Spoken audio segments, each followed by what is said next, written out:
2/3 of the unkillable gay squad. And please welcome Kat Burrell and Dominic Brother.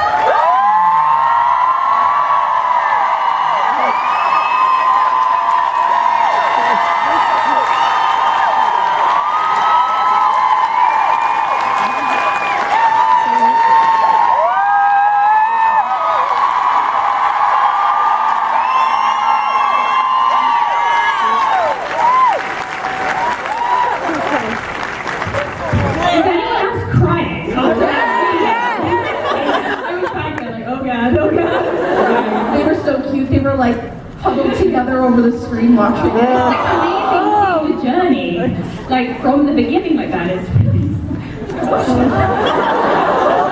a lot. We've been through so much as all of us as a community and us as actors and with the show. It's just incredible to watch it all play out. I'm sorry, you guys queued up all of this time to just come and watch us cry. Apparently that happened in the last panel too. It's all good. So as you're saying, a lot did happen. A lot did happen to you guys in season 2. You both survived, which, God.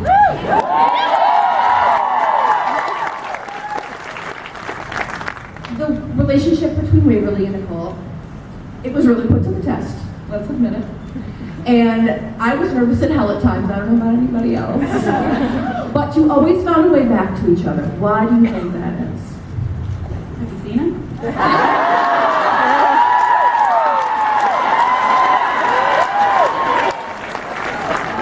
I think because they're destined to be together. I think there's this sense of that. What I love so much about the alternate reality episode is that they're together even in another universe. And I think that's just true love. That's, you know, when you find your soulmate. I think that there's nothing that can kind of stand in your way.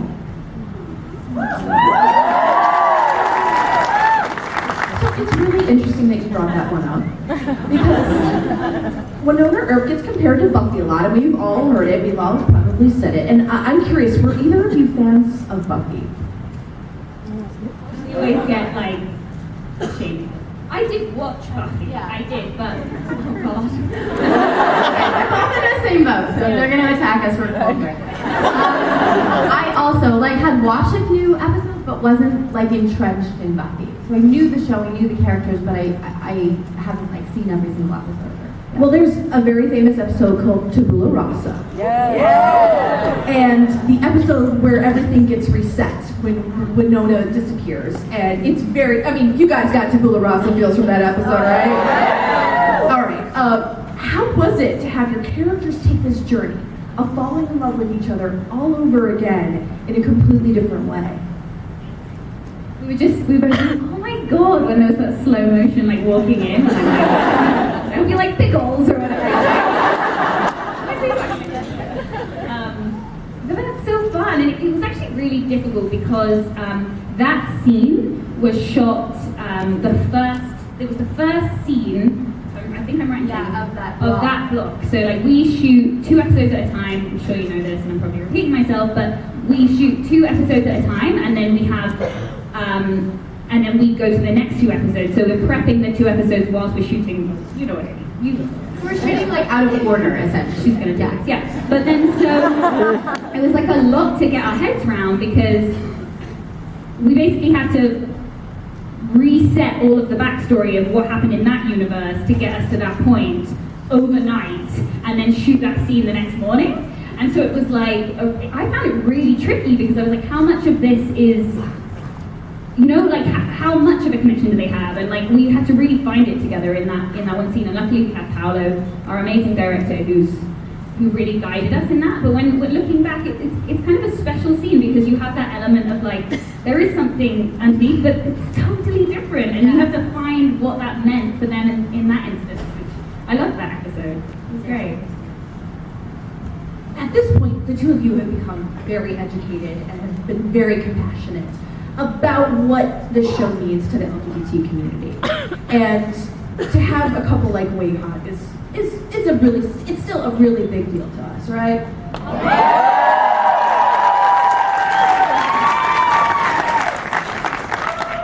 And it's a big responsibility. to play characters, for actors to play characters like this. And it's been a real blessing that both of you have embraced this so heartily and been such, vocal fans of your fans and of the LGBTQ.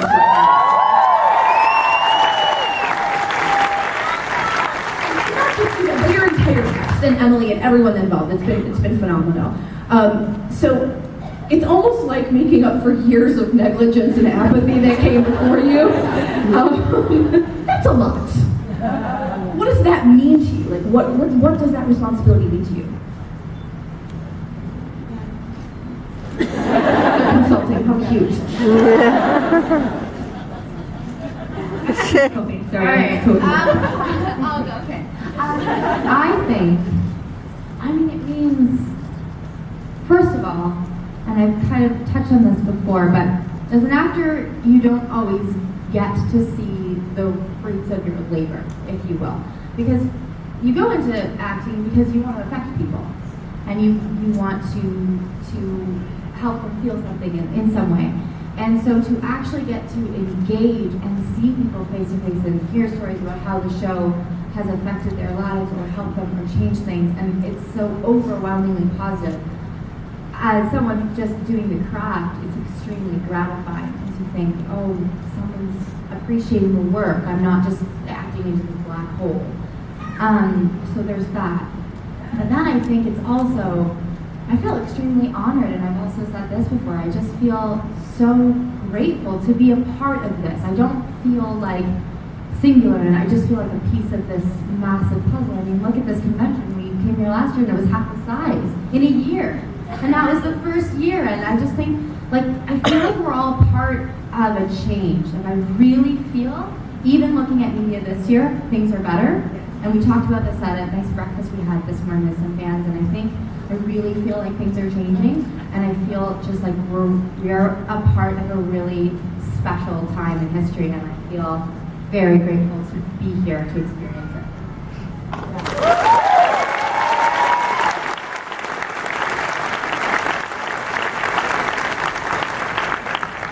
You basically said everything, but I feel exactly the same.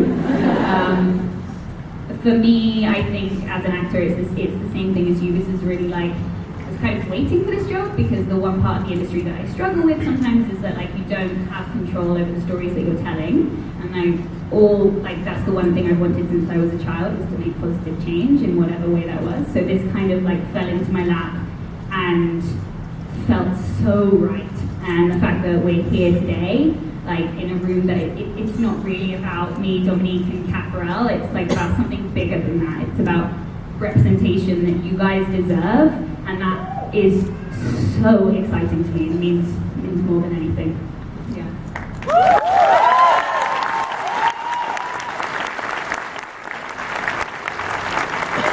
You have an extremely dedicated fan base with zero chill. And there is a ton of art and videos and t-shirts. I even have an Officer Hot phone case. It broke, but I have. It is too bad. It was really, really great. Do you ever just get a chance to go, I'm just gonna look at a bunch of this art and these videos? If you have a chance to check this stuff out. Yeah. There's so much talent in our fan base. It's insane. I was just wandering around the convention today just because I wanted to check out all of the stalls, and it's baffling. Where are all these talented people coming from? It's incredible. Yeah, I think it's amazing to see the talent and to see, but what's funny is when I look at that stuff, I don't actually see me, I see Nicole, which I think is wonderful. I see this kind of iconic character, and I see Wayhaught and I see Nicole, and I think we're just a beautiful piece of that. But I feel like we're the body for the spirit of these characters in a way, and the spirit lives, this is going to sound hokey, the spirit kind of lives in all of us as a community, because when somebody does a piece of art or writes fan fiction or a song, they're embracing, kind of embodying Nicole or Waverly's spirit in that moment too. So I feel like we share the characters. Does that make sense? It's really nice to see that manifested in the art and what people create around the show. Yeah. question. What have you done to deserve this? Let's bring it down now. A wife or a kiss coming in this question? So let's talk about Rosita and that kiss. All right, everybody, clutch your pearls because I'm going there. Dominique, you inhabit Waverly so beautifully. Thank you. I'm sure you've probably been asked a version of this question at many points, but where were you as an actor with Waverly in that moment? Because Waverly's obviously going through it. Yeah, I think we need to cut Waverly some slack. Firstly, she's like 21, 22 years old, and do you like how I said 2 ages? No, but at that moment she was 20. And I'm sorry, we can't sit here and say that we haven't made mistakes when we are younger, right? Like, everyone has done things that they're not proud of, and they have to go through those things to work out who they are as a person and who they want to be. And the minute she did it, she knew instantly that that wasn't her. But she kind of sometimes, unfortunately, you need to do those things to learn those lessons. And I think that, I don't know, I always say this, like, obviously, I was like, oh God, everyone's going to hate me, and there was all of that. I remember you texting me before that episode aired, and you're like, I'm scared. But I hope, I made a real big effort to tell the story truthfully and to try and portray the feelings that were going on beneath it. It wasn't just a frivolous kiss or whatever. There was a lot going on. The stakes are so high in Purgatory, and it doesn't mean that I didn't love her with all of my heart. It was just a moment of All pulled away really once or twice. And it's so funny because I didn't really see it as a big deal until it came out, because it wasn't even anything to worry about in the Waverly storyline. It was such a blip. It's such a minor blip, and I think that doesn't take away anything from the relationship. And I think it was important that Emily put that in the story, because it's the truth of how these relationships go sometimes, and I think that everybody deserves that. The representation needs to be real as well as positive, right? It doesn't mean that doesn't take anything away from the positivity of the representation, I don't think. I hope that you don't think so too.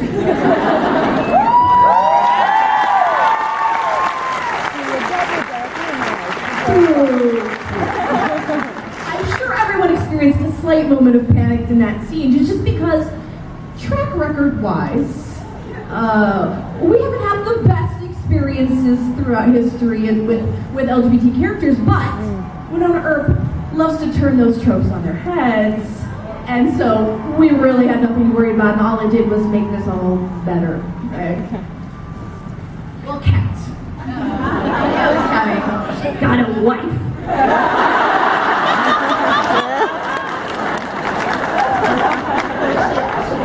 Speaking of wives, I just want to say really quickly, and I think you guys will appreciate this. This morning, I got to officiate a wedding for 2 Clexaconers.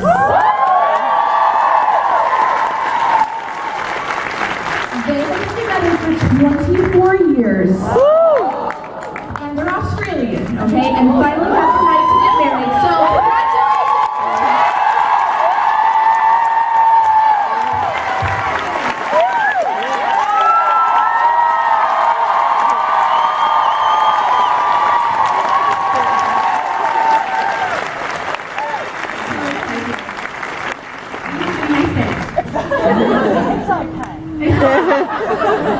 I was just going to start doing an Australian accent just to try. Please. Yes. Say pizza. In my accent or your accent? My accent. Pizza.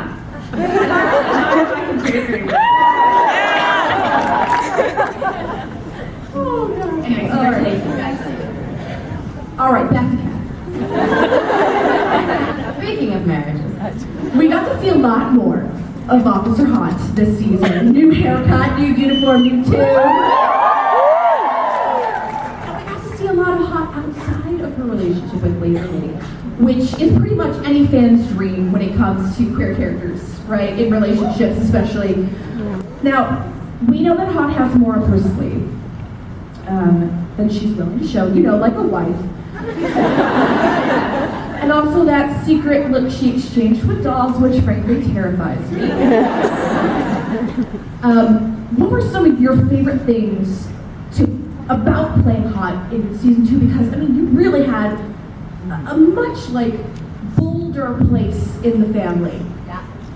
What were some of my, as an actor, it's so nice because you do get worried about just being the love interest.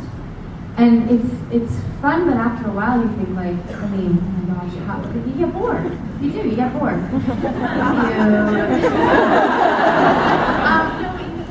You don't want to just be that character. And especially because Nicole is such a big part of the LGBT representation on the show, I wanted to show a different side of this person. It's like Emily said on the panel yesterday. She's like, you're not just a gay person, you probably have a job and a family. So I was so happy to start to see those elements. Because also for a long time I was making up so much stuff about her because I didn't know anything about her.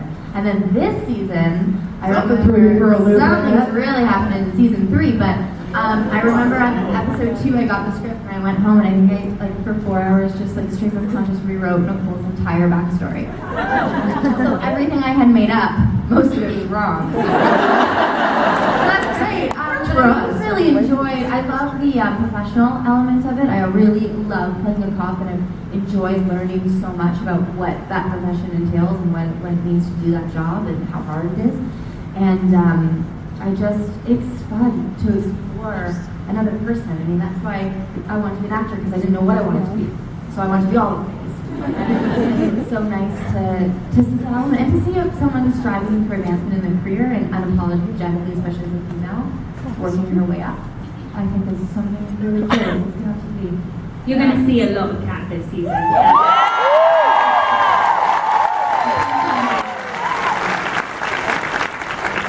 Because Wayhaught means so much to fans.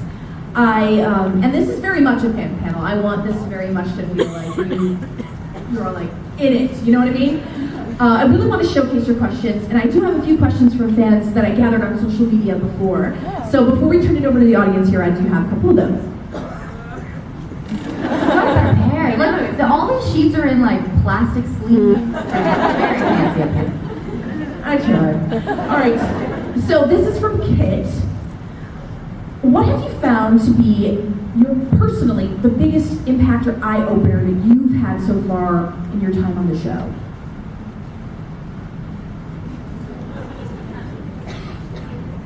Don't.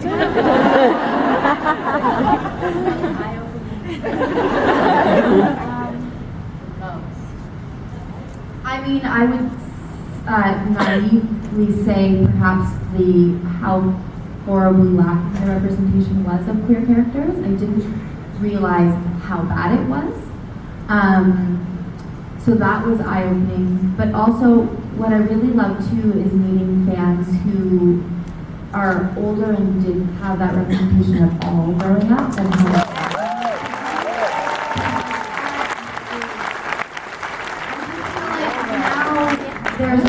with social media and YouTube, and there's so much more access for young people to go out and see their community, but I cannot imagine having to grow up where you just couldn't find it.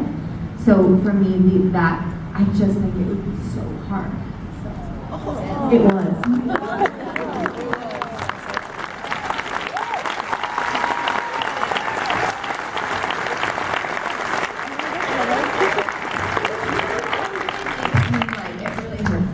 When I hear those stories, because I just don't think anyone should have to go through that, and it makes me angry. So I'm really happy that we're here today, and I'm really sorry that some of you didn't have that growing up. That's really cool.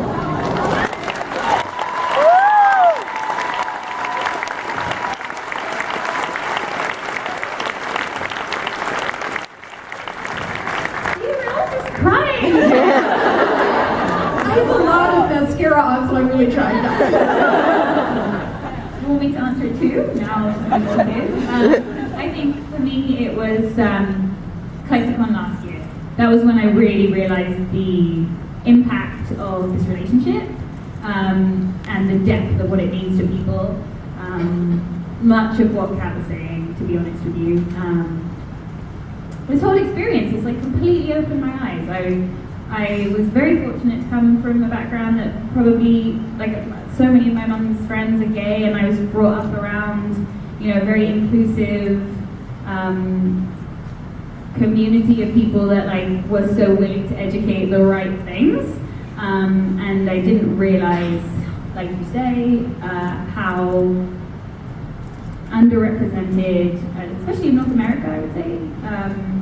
And so I feel like, yeah, that was definitely the biggest eye-opener, was coming and experiencing that, really.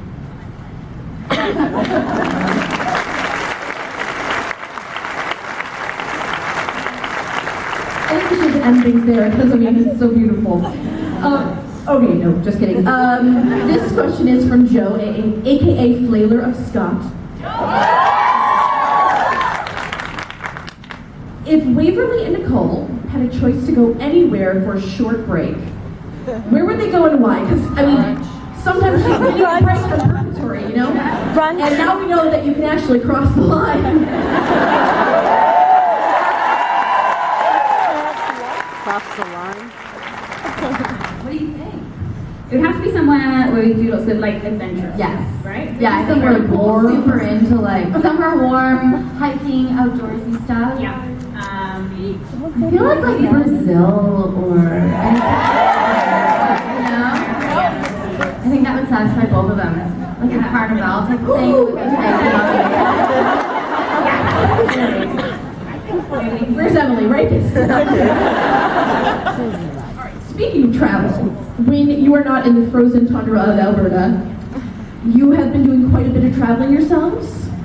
And Heather would like to know what have been some of the best and most memorable experiences from those trips. Go for it. How long have you got? I'm going to tell this story because it's super in tune with why we're all here today. But when I was traveling in India with Varun, my best friend from the show, don't know if you know him, he's kind of great too. We found an LGBT event in Mumbai. And I was like, I don't care where it is, we are going there. And it was like all the way on the other side of town, and we had to go through the worst traffic ever. Beep, beep, beep, beep, beep. I don't know if anyone's been to India, but it's like insane. And we were late, and we ran in at the back, and it was like one of the most, that's probably what I should have said for the eye-opening experience, wouldn't it? You gotta go. I gotta go, yes. But, you know, we're all fighting battles for LGBT representation or whatever, but their battle is so much harder. You know, like in a place where women can't even show their faces a lot of the time in India because, like, to other men and stuff like that, like being gay is a really hard struggle.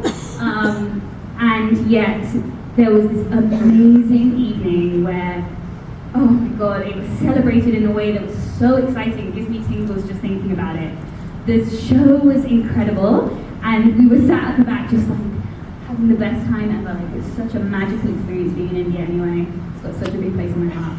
And then somebody just turned around.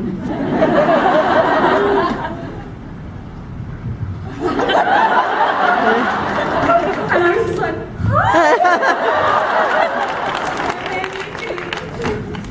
oh my god, I know. Yeah, she's like, oh my god, is that Jeremy? And it was like the coolest thing in the whole wide world. And so then, when there was the break of the show, she came and introduced herself, and she was like freaking out, but I was like, I'm the one that's freaking out. Is this Winona Earp fans in India Mumbai? Like right now, we're gonna have a drink, and I got more drinks. It was amazing. And there ended up being, which completely blew my mind, there ended up being, I think, 8 Earpers in that room. And it was like,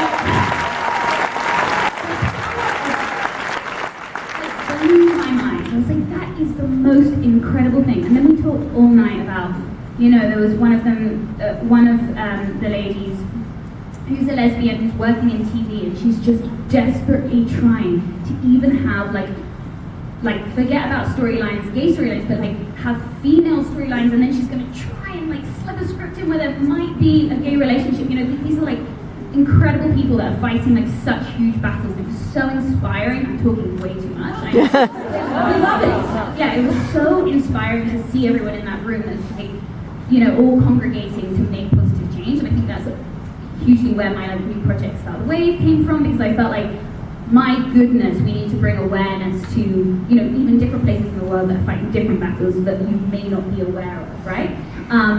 And there was something else I was going to say about that experience that night. Oh yeah, and then